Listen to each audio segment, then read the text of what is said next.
Вось ужо 4 гады прэм'ер-міністрам Беларусі працуе Роман Галоўчанка. За гэты час у ягоным урадзе захавала крэслы толькі чвэрць з 24 міністраў. Прычым кіраўнікоў пэўных ведомстваў Лукашенко паспеў змяніць ужо тройчы.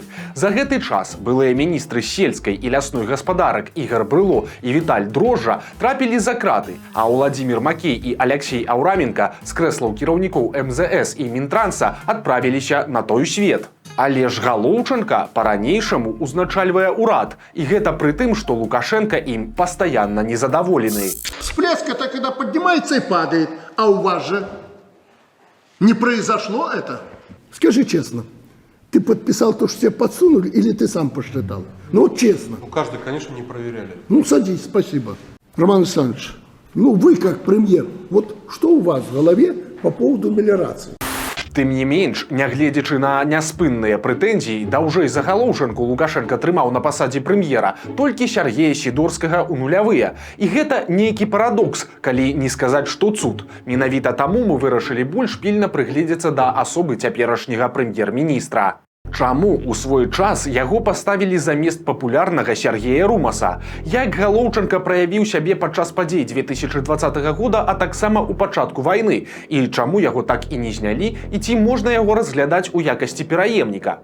Шукаць адказы на гэтыя пытанні нам дапаможа вядомы палітолог і аналітык Артём Шрайман. 3 чэрвеня 2020 года Александр Лукашенко раптам вырашыў адправіць у адстаўку ўрад Сергея Румаса. Ліберальны банкір за 2 месяцы да прэзідэнцкіх выбараў нібыта вельмі моцна захацеў змяніць працу. Человек хочет заниматься бизнесом. Он мне прямо сказал, я хочу заняться бизнесом, я хочу заработать деньги, немалые деньги, я могу их заработать.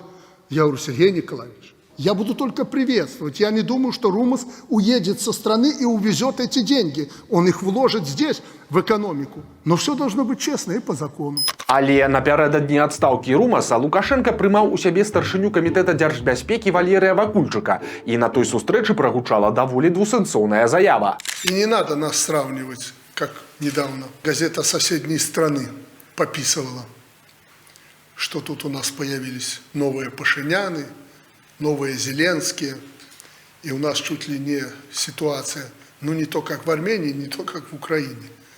Должен сказать, что ситуация по-разному может складываться, только у нас нет Пашинянов и Зеленских. За 2 тыдні да таго пра ўдзел у выбарах заявіў Віктор Бабарыка, доўгачасовы кіраўнік Белгазпрамбанка, вядомы дзякуючы сацыяльным праектам. За гады сваёй дзейнасці ён неаднойчы перасякаўся Сергеем Румасам, які да працы ва ўрадзе узначальваў банк развіцця, а яшчэ раней і Белаграпрамбанк. Лукашенко рыхтаваўся да таго, што адбылося ў жніўні ў 2020 годзе, і ён бачыў, што пачала трашчаць адзін з падмуркаў ягонага ўраду, гэта так званыя тэхнакраты, так званыя рэфарматары, так, таму што 2 чалавекі, якія былі даволі моцна афіляваныя з гэтым лагерам, это і Цапкала, і Бабарыка, кінулі выклік Лукашенку. І натуральна, што калі дазволіць людзям такога ж просто погляду на рэчы, ідэалагічных нейкіх схільнасцяў, філасофіі. Калі пакінуць такіх людзей ва ўрадзе, гэта рызыкоўна, таму што у ключавыя моманты яны маглі б, як і той жа Цапкала, як потым той жа Латушка, перайсці на бок дэмакратычнай апазіцыі.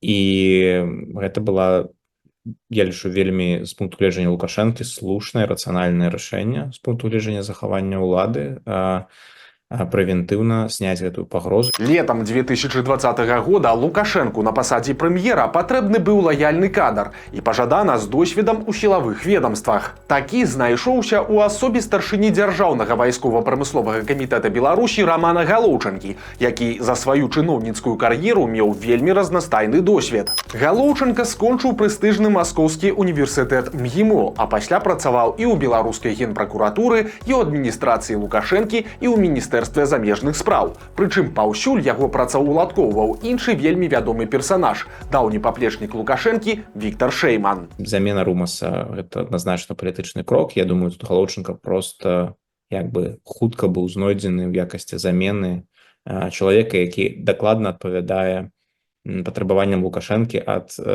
прэм'ера вайсковага часу, ваеннага часу, таму што чалавек, натуральна, з мінулым у гандлі зброяй, блізкі да сям'і, наколькі вядома, і ні ў чым не заўважаны ў нейкіх рэфарматарскіх ці там занадта ліберальных поглядах. Выбар адназначна быў з людзей, якія не толькі якія маюць у сябе ўсё ж такі нейкі эканамічны бэкграунд кіравання гаспадаркай, хаця б у нейкім выглядзе, так, нейкімі эканамічнымі адносінамі, так, і ўсё ж такі там гандаль зброяй, гандаль у цэлым і дыпламатыя, гэта ўсё ж такі больш такія цывільныя сферы.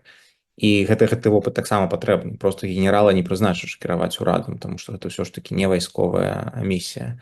Але таксама і з ужо верыфікаванай лаяльнасцю. І тут як бы ягоны мілітарны бэкграунд ён дадаў, я думаю, просто у вачах Лукашенка яму надзейнасці. Акрамя таго, Роман Галоўчанка таксама меў багаты дыпламатычны бэкграунд. Ён працаваў у пасольстве Беларусі ў Польшчы, а з 2013 па 2018 год быў паслом у Арабскіх Эміратах і па сумяшчальніцтве ў Саудаўскай Аравіі, Кувейце і Катары. Пад дыпламатыяй у гэтым рэгіёне разумеюць даволі пікантныя рэчы кшталту продажу зброі, і пры Галоўчанку аб'ём экспарту ВПК дасягнуў $1 мільярда.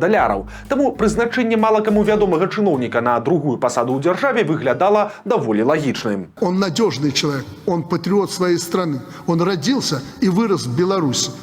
Объездил весь мир, он не остался нигде, ни в одной стране. Я и это учитываю. Для нас очень важно сейчас, чтобы к власти пришли патриоты и профессионалы. Ужо на другой нарадзе новага ўрада Лукашенко агучыў асноўную задачу для яго членаў. Я хочу, чтобы меня понимали вы и другие, что для меня нет большей ценности, чем Беларусь. Суверенные и независимые. И на сохранение этой страны я пойду, чего бы мне это ни стоило. Тут зразумела, што захаваннем Беларусі Лукашенко ўжо даўно называе захаванне сваёй улады. І Роману Галоўчанку давялося граць у гэтым хай не самую заўважную, але вельмі істотную ролю. Калі Мінск быў ахоплены пратэстамі, прэм'ер-міністр паехаў на МТЗ, дзе рабіў выгляд, што слухае рабочых. Дети стояли, подъезжает машина, и туда они во враг сбегают, у них 2 гранаты полетело. По 10. И там подростки, там со стороны, вот такие, вот, так не знаю, кто это. Может... А танками не давили подростков? Не было? Может, вы такое видели? Нет, я не видел, про танки не видел. А я уже видел. Где вы видели? Уже рассказывают. Где? Танки не давят. Тады лукашэнкаўская сістэма не развалілася, і ніводны з прадстаўнікоў урада не перайшоў на бок народа. У той жа час былы прэм'ер-міністр Сергей Румас трапіў у няласку праз тое, што яго жонка выклала фота з намёкам на падтрымку пратэстаў. Есть и другие, которых мы вовремя рассмотрели и отправили, кого на покой, кого просто предложили, идите там, бизнес любите, занимайтесь бизнесом. Они тоже не откровенно, но где-то постятся. Хадзілі чуткі нават пра крымінальную справу, але Румас праслізнуў міма турмы і з'ехаў за мяжу. Аднак і да апазіцыі апальны чыноўнік не далучыўся, што падобна захавала яму свабоду і магчымасць вярнуцца на радзіму. Праўда, усё гэта абнуліла ягоную наменклатурную вагу. Цяпер Сергей Румас працуе ў фірме сваёй жонкі і наўрад ці ў бліжэйшы час можа разлічваць на вяртанне ва ўладу. Вернемся да Романа Галоўчанкі. Пасля таго, як стала зразумела, што ўлада з рук Лукашэнкі нікуды не выслізнула, а пратэсты пачалі жорстка душыцца сілавікамі, прэм'ер пераключыўся на будзённую працу. Трэба было ратаваць беларускую эканоміку, на якую з восені 2020 года сталі накладаць санкцыі. Абмежаванні Галоўчанка, вядома, лічыў несправядлівымі. Но, к сожалению, общая девальвация международно-правовой системы приводит к тому, что этими санкциями пользуются как инструментом воздействия или давления на неугодное государство с целью ухудшения экономической ситуации в стране. Прэм'ер выпраменьваў аптымізм і расказваў прапагандзе, што санкцыі зрабілі Беларусь мацнейшай і што пры жаданні іх можна паспяхова аспрэчыць. Абодва тэзісы даволі неадназначныя і мелі мала агульнага з рэчаіснасцю. У рэальнасці ж Галоўчанка не вылазіў з перамоў са сваім расійскім калегам Міхаілам Мішусціным, а на вырашэнне поствыбарчага крызісу удалося выпрасіць чарговы крэдыт у расіян. Яны далі Беларусі аж $1,5 мільярда. У першыя месяцы знаходзячыся на пасадзе, прэм'ер займаўся не толькі профільнымі справамі. Напрыклад, яму давялося тэсціраваць расійскую вакцыну ад каранавіруса. Я рад, что Роман Александрович Головченко принял решение, собственно говоря, Сегодня он сделать провакцинируется. вакцину. Это его решение. Я надеюсь, что все будет хорошо. Уверен в этом. Спасибо. А таксама нягегла апраўдвацца за зрыў правладнага мітынгу восенню 2020 года. Это заняло бы от площади Победы до площади Независимости, включая все прилегающие улицы. Причем люди бы стояли достаточно плотно. И в таких ситуациях обеспечить меры безопасности так, как положено, конечно, было бы очень трудно, если не сказать невозможно. Тады ж імя Романа Галоўчанкі сталі называць сярод магчымых пераемнікаў Лукашэнкі. Юрый Васкрасенскі, які некаторы час граў ролю праўладнага медыятара, расказаў, што пасля канстытуцыйнага рэферэндуму ўлада ў краіне перайдзе да прэм'ер-міністра. Але ж нічога падобнага не адбылося. Змены ў канстытуцыю не аслабілі ўладу Лукашэнкі, а ў кіраўніка ўрада, наадварот, магчымасцей атрымаць яе стала менш. У выпадку смерці кіраўніка дзяржавы ягоныя абавязкі па цяперашняй рэдакцыі будзе выконваць кіраўнік Савета Рэспублікі, хаця раней улада пераходзіла б да прэм'ер-міністра. Усё даволі хістка ў гэтым сэнсе ў беларускай кіроўнай эліце. Так, там былі людзі, якіх мы зараз уже нават не памятаем, якія там вось той жа Румас, ну дзе яго няма, але многія казалі, што вось пераемнік, так, калі яго толькі прызначалі. Тое ж самае і пра Макея такія размовы былі, і пра шмат каго іншага, пра Мясніковіча нават памятаю такія размовы. Напярэдадні новага 2022 года Роман Галоўчанка увогуле выдаў, што тое, што адбылося ў беларускай эканоміцы, гэта не інакш як цуд. Мы творим чудеса на работе, как вы заметили, наверное, в этом году. Как уже окрестили это белорусское экономическое чудо, да? У той час, як прэм'ер хваліўся ўстойлівасцю ўсіх паказнікаў, у міністэрстве фінансаў прапрацоўвалі планы, як папрасіць у Расіі адкласці выплаты па старых крэдытах, ці яшчэ лепш выпрасіць новыя. І тут беларускім чыноўнікам, умоўна кажучы, пашанцавала, бо Расія пайшла вайной на Украіну. Беларуская эканоміка стала яшчэ шчыльней працаваць на расійскую, а Галоўчанка ў рэжыме нон-стоп катацца па расійскіх рэгіёнах. Але Расія не магла перакрыць усе страты беларускай эканомікі, якая шмат у чым залежала ад Украіны і еўрапейскага рынка. Рубель абясцэніўся, цэны выраслі, а санкцыі сталі куды мацнейшымі. Аднак Роман Галоўчанка расказваў, што чуе сігналы, нібыта Захад хоча аднавіць адносіны з Беларусю, а экспарт расце выбуховымі тэмпамі. Але ў кастрычніку 2022 года Лукашенко быў вымушаны ўмяшацца ў ход падзей і забараніў рост цэн, жорстка прайшоўшыся па ўрадзе. Вы что, хотите надо мной поиздеваться? Вы из меня идиота хотите сделать, что я с поля должен ехать, просить газ, нефть и прочие там кредиты, а потом бежать в магазин цены контролировать? Так нахрена вы мне нужны тогда? У той дзень дасталася і асабіста прэм'ер-міністру. Если мы посчитаем, вам стыдно будет.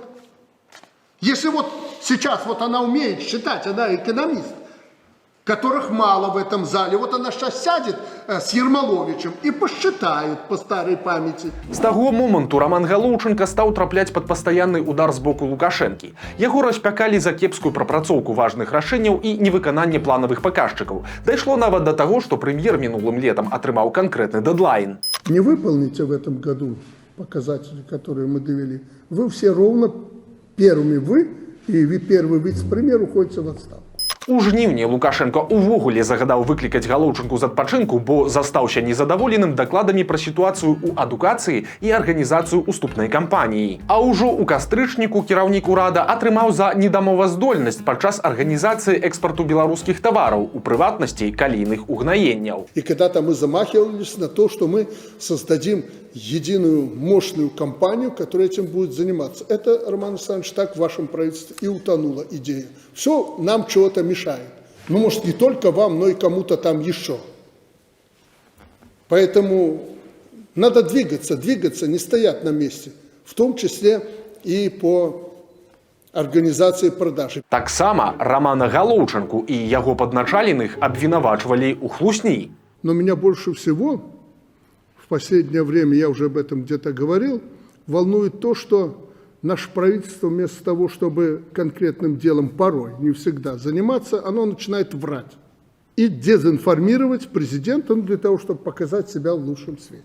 Пасля затрымання былога міністра сельскай гаспадаркі Ігара Брыло ў рамках гучнай малочнай справы прэм'еру прыгразілі крымінальнай адказнасцю. Полученная информация показала, что реализация схемы не могла осуществляться без участия должностных лиц предприятий и госорганов. Роман Александрович, тоже ответите, если будут ваши там лица. Там светятся и члены правительства. Я говорю, не называю пока фамилии, пока идет следствие. А на нарадзе па меліярацыі Галоўчанку абвінавацілі ў стварэнні паказухі. Я уже вас предупреждал, вы показухой занимаетесь.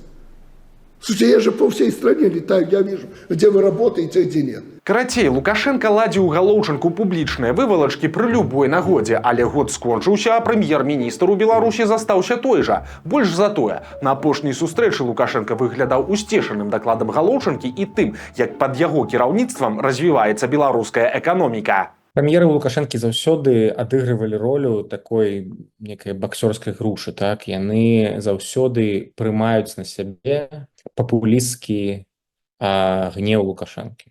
Так? Яны заўсёды атрымоўваюць за рэчы, за якія яны нават не адказныя. І гэта проста такая звычайны паттерн кіравання Лукашэнкі, калі ён просто хоча пабудаваць гэты наратыў пра дрэнныя баяры, добры цар. Што я як бы з народам, а вось тут урад нешта недапрацоўвае. Прапаганда з такім жа чынам асвятляе гэта. Калі вы паслухаеце як бы прапагандысцкія каментары вакол гэтых разносаў урада і разносаў прэм'ера, яны заўсёды вельмі як бы так з'едліва і прыніжальна ў гэтыя моманты дазваляюць себе выказвацца пра прэм'ера, другую асобу ў краіне, так, ці трэцюю. Але яны дазваляюць себе гэта рабіць, таму што разумеюць, што гэта зараз такая драматургія. Так? У гэты момант трэба як бы мачыць кіраўніка ўраду, таму што гэта патрабуецца кіраўніку дзяржавы. У гэтым сэнсе асаблівасці стаўлення да яго я не бачу. Гэта таксама атрымоўвалі і Кабякоў, і Румас, і Мясніковіч, і гэтыя як бы рэгулярныя разносы, яны не заўсёды прыводзілі да адставак, да некага сапраўднага пагаршэння стаўлення. Ну, натуральна, калі крытычная была маса, там, ці калі асабліва быў громкі там нейкі разнос, як з Кабяковым аднойчы, так, это прыводзіла да змены ўраду. Але гэта не правіла. Я не бачу як бы прычын меркаваць, што Лукашенко неяк дрэнна ставіцца да Галоўчанкі. Нягледзячы на ўсю крытыку, Роман Галоўчанка гэта вельмі важны чалавек у лукашэнкаўскай сістэме. Ён спалучае ў сабе важныя якасці. Прэм'ер з дыпламатычным досведам умее дамаўляцца і пераконваць. Як былы кіраўнік ВПК, ён можа ясна расстаўляць прыярытэты ў адносінах з Расіяй, якая перайшла на ваенныя рэйкі. Асноўны падмурак стабільнасці беларускай эканомікі, беларускага рэжыму ўвогуле гэта расійская падтрымка. Расійскую падтрымку забяспечвае вайскова-палітычная лаяльнасць Лукашэнкі. Тое, якім з'яўляецца Галоўчанка эфектыўным ці не, тут другаснае пытанне. Але я дапускаю, што ў асобных пытаннях патрабуецца пэўны крэатыў у шляхах абыходжання санкцый, у дамоўленасцях там з расійскімі партамі, з расійскай чыгункай, з нейкімі падстаўнымі фірмамі, пракладкамі, якія там працуюць з нейкіх арабскіх краінаў ці там з Кітаем і так далей.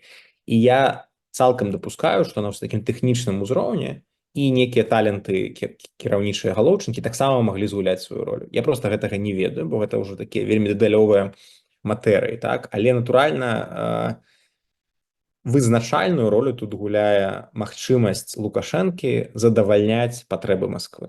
Без гэтага ніякі прэм'ер-міністр не справіўся б з гэтай сітуацыяй, а з гэтым усё ж такі лягчэй спраўляцца, нават калі ты не асабліва таленавіты як бы кіраўнік. Роману Галоўчанку усяго 50 гадоў, і палітычная маладосць дазваляе яму быць мабільным. Ён у адрозненні ад Лукашэнкі сёння можа быць у прыморскім краі Расіі, заўтра ў Бішкеку, а паслязаўтра на Кубе. І да ўсяго іншага выглядае, што ў дзейнага прэм'ер-міністра абсалютна няма ніякіх амбіцый на ўладу. Ён неблагі выканаўца, які не лезе туды, куды не трэба, і публічна не рэагуе на крытыку ў свой бок. Такі набор якасцяў робіць яго унікальным персанажам. Незразумела, хто будзе ў сябе ўтрымліваць две гэтыя патрэбныя Лукашэнкі ўсё ж такі якасці. Лаяльнасць, якая была прадэманстраваная часам, і ўсё ж такі нейкае разуменне эканомікі. Гэта партфоліо чалавека, якіх не так шмат у беларускай як бы ураднай сістэме, яны ёсць, новы кіраўнік адміністрацыі Лукашэнкі, натуральна. Макей памёрлы быў такім чалавекам, ну але гэта не тое, каб ланцужок быў вельмі даўгім. Прычым часам Галоўчынка лятае ў свае камандзіроўкі не ўрадавымі бізнес-джэтамі, а звычайным эканом-класам. І незразумела, чаму так. Магчыма, гэта такое паказальнае пакаранне ад Лукашэнкі альбо прыродная сціпласць самого чыноўніка. Я памятаю гісторыю, калі былы прэм'ер-міністр Міхаіл Мясніковіч паляцеў гэтак жа эканом-класам нават у Ізраіль выбачацца за словы Лукашэнкі пра Бабруйск і габрэяў. А ці гэта было зроблена з іншай нагоды, я ўжо дакладна не памятаю. Можа, ён нешта адвозіў, нейкія доказы каранёў аднаго з ізраільскіх прэзідэнтаў. Трэба пашукаць, але Мясніковіч таксама рабіў вось гэтыя як бы палёты эканом-класам, так. І гэта не было нечым такім сенсацыйным. Я думаю, гэта проста звязана з асаблівасцямі беларускай улады, якая ўсё ж такі не спрабуе ўсё ж такі не выпячваць багацця, так, і раскошу. Усё ж такі, акрамя Лукашэнкі, у якога там шмат палацаў, які там летае на сваіх джетах, у якога таксама сям'я летае на джетах, там з ягонымі раскошнымі машынамі і так далей, астатнія чыноўнікі ўсё ж такі для іх правіла іншае, для ўсіх чыноўнікаў, не толькі для прэм'ер-міністра, а для ўсіх чыноўнікаў. Яны намагаюцца не вылучацца, у тым ліку вялікімі, як бы так, растратамі дзяржаўных сродкаў на свае перамяшчэнні. Таму гэта, мне здаецца, проста норма для беларускага ўрада. Менш чым праз год у Беларусі павінны прайсці новыя выбары. Лукашенко ўжо пачаў да іх рыхтавацца, асядлаўшы любімага каня ў выглядзе барацьбы з карупцыяй. Не выключана, што для дэманстрацыі моцнай рукі пад удар могуць трапіць і чыноўнікі, у тым ліку ўзроўня міністраў. Але ва ўмовах вялікага кадравага голаду, калі ва ўладу вяртаюцца фігуры кшталту Наталі Пяткевіч, прагназаваць імавернасць адстаўкі Галоўчанкі даволі цяжка.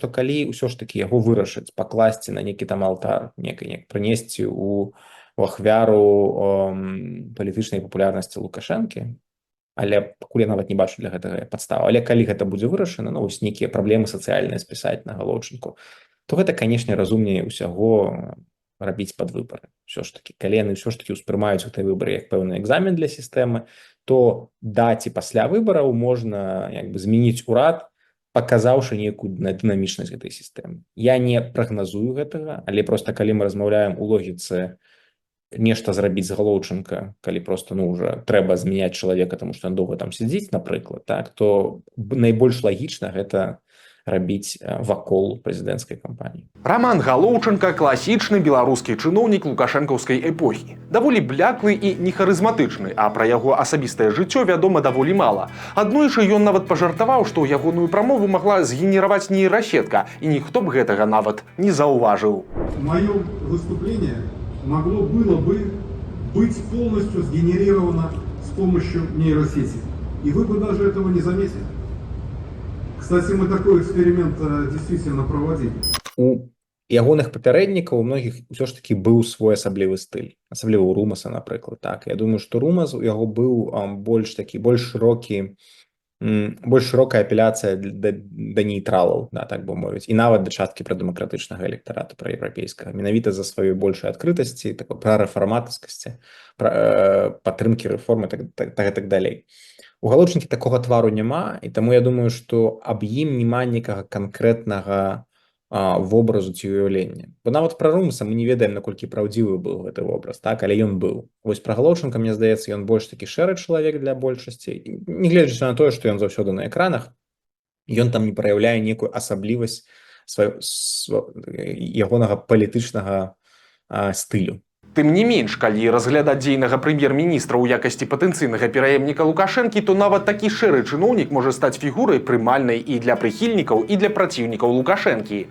Лукашенко назапасіў шмат, як бы, не толькі злосці ў беларускім грамадстве да сябе, ён яшчэ і стаміў шмат каго ў Беларусі, так? І вось новы твар, нават калі ён паходзіць з сістэмы, нават калі ён абсалютна шэры, ён не мае гэтага негатыўнага багажа стамлення, так? І таму ён бы мог хаця б на гэтым больш эфектыўна апеляваць да не апозіцыйна настроеных, але памяркоўных беларусаў, якія ўсё ж такі стаміліся ад 30годдзя Лукашэнкі. Таму у любым выпадку амаль хто заўгодна з лукашэнкаўскага кола у гэтым сэнсе быў бы у больш выйгрышных пазіцыях. На думку Артёма Шрайбмана, сёння нічога не сведчыць пра тое, што Лукашенко ўвогуле разглядае кагосьці ў якасці замены сабе. І невядома, калі ён саспее да агледзіну патэнцыйных пераемнікаў. Магчыма, на той момант Роман Галоўчынка ўжо будзе зноў працаваць паслом у далёкай краіне, і пра яго усе паспеюць забыць. У кіроўнай эліце ўсё хістка і непастаянна, але калі разглядаць імавернасць падобнага кастынгу на пасаду прэзідэнта проста цяпер, то дзейны прэм'ер дакладна будзе ў шорт-лісце, дзякуючы сваёй лаяльнасці і унікальнаму спалучэнню вайсковага, дыпламатычнага і кіраўнічага досведа. Але ці ёсць у яго самого прэзідэнцкія амбіцыі, вялікая загадка. Прынамсі, пакуль прэм'ер ніякіх не праяўляў, што робіць яго катом у мяшку ад беларускай улады. Але ж 2020 год добра паказаў, што беларуская палітыка вельмі непрадказальная штука. І кім бы не выглядаў сёння Галоўчынка, загадкавым катом у мяшку альбо вечна вінаватым ахвярным казлом, галоўнае тое, ці не стане ён у выніку чорным лебедзем для Лукашэнкі.